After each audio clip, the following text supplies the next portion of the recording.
5 वर्षापासून रखडलेलं रस्त्याचं काम बरोबर निवडणुकीच्या 4 दिवस आधी एक जे-सी-बी आणून फक्त खड्डे बुजवलेत. माहीत नाही 5 वर्षापासून हे वसमतकर कसं काय सहन करतात.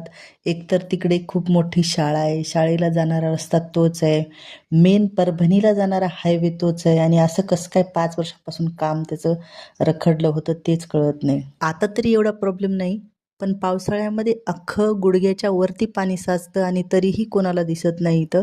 आता दुसऱ्याला कुणाला प्रॉब्लेम आहे की नाही माहिती नाही, पण मला खूप मोठा प्रॉब्लेम आहे कारण मी रोज लेकरांना सोडायला जाते आणि मला ह्या सगळ्या प्रॉब्लेमला फेस करावं लागतं. माझ्या एकटीच्या म्हणण्याने काय हा रोड होणार नाही, पण तरी पण माझ्या मनात जे होतं ते बोलून दाखवलं. वसमतकर कोणी असेल, पटत असेल, तुम्ही पण नक्की एकदा विचार करा. तर असो, हे आपलं रोजचंच.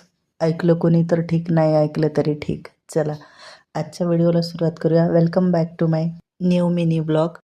आज मुलांना शाळेतून सोडून आल्याच्या नंतर मला करायचं होतं दळण संपलेलं. त्यानंतर आल्या आल्या लगेच दळण टाकून घेतलं कारण परत स्वयंपाकही करायचा होता. गव्हाचं पोतं जेव्हा आणतो त्यामध्ये एक औषधाचं पाकिट येतं. पूर्ण पोतभर दळण संपेपर्यंत मला ते सापडलं नाही. शेवटी आत्ता सापडलं आणि मग त्यानंतर मी स्वयंपाकाला सुरुवात केली. स्वयंपाकात आज बनवायचं होतं वांग्याचं भरीत. वांगे जे आहेत ते कट करून घेतलेत पहिले. त्यामध्ये वांगे, हिरवी मिरची टाकून वांगे आणि मिरच्या भाजायला ठेवल्यात. यामध्ये तुम्ही कांदा आणि लसूणही टाकू शकता. मी गडबडीत होते, नव्हतं टाकलं आज. आणि त्याबरोबर बरीच अशी पात टाकली होती आणि मेनली पातीचा ठेचा आणि भरीत एकदम सुंदर लागतं.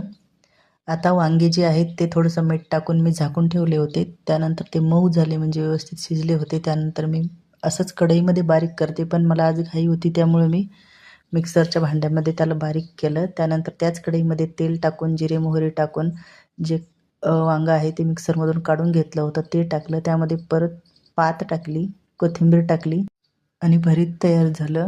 आज खूप घाईमध्ये भरीत केलं होतं त्यामुळे कांदा आणि लसूण यामध्ये घातला नाही. तुम्ही जेव्हा वांगं भाजून घेता त्याच वेळेस त्यामध्ये कांदा आणि लसूण टाकायचं आणि त्याच्यासोबतच ते भाजून घ्यायचं.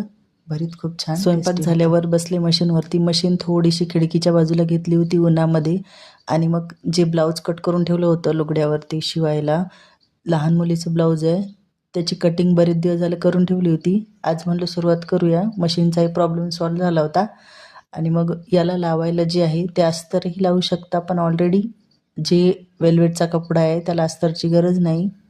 तोच खूप जाड आहे त्याच्यामुळे मध्ये पट्ट्या वगैरे लावायसाठी मी दुसरा कपडा यूज केला आहे. त्या कलरचा कपडा नव्हता. आजही मला बसायला उशीरच झाला होता, पण थोडासा अंधारच पडला. नंतर मी असंच काम ठेवून दिलं कारण रात्रीचं शूटही होत नव्हतं, व्यवस्थित दिसत नव्हतं. बाकीचं राहिलेलं उद्या कंप्लीट करते आणि